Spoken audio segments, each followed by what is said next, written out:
So since the beginning of the church, from 1830 to now, critics have used anachronisms to try to disprove the Book of Mormon and Joseph Smith.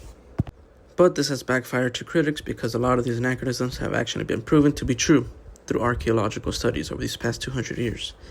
Here's a list of some of them. Gold plates, metal plates. Critics used to use the fact that there's no archaeological evidence for the ancients writing on metal plates as a sign that the Book of Mormon was a fraud. People didn't write on metal plates back in the day. But that's been disproven since. Many metal plates have been found with writings on them, and it is now common archaeological and historical knowledge that the ancient people did write on metal plates as well. These that I'm posting up on the video were found around Jerusalem and are dated back to 600 BC. That's Lehi's time. And one of them here in the picture was even buried in a stone box, kind of like Moroni did. So now we know that the Book of Mormon was right about that. Another one early on is that Nephi stated that Laban had a steel sword. And back in the 1800s, steel was not believed to be in Jerusalem until hundreds of years after Lehi's time.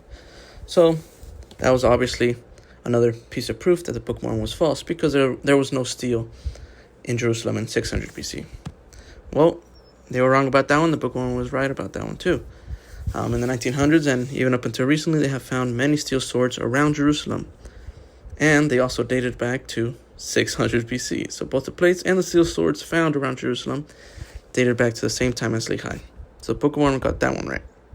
Another one is barley. The Book of Mormon mentions that in the Americas, the Nephites grew and used barley.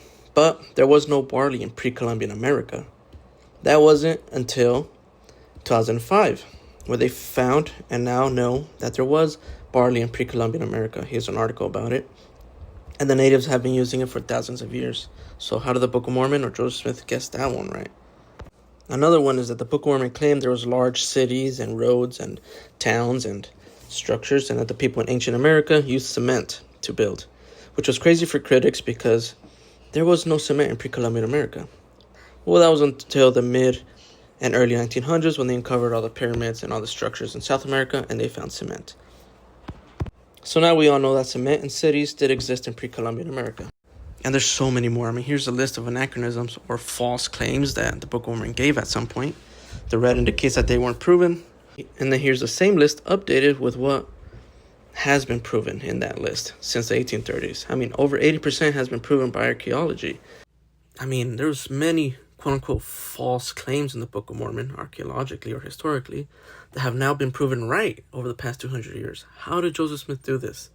He was either the world's best archaeological guesser, or he was a prophet of God, and the Book of Mormon was true ancient scripture.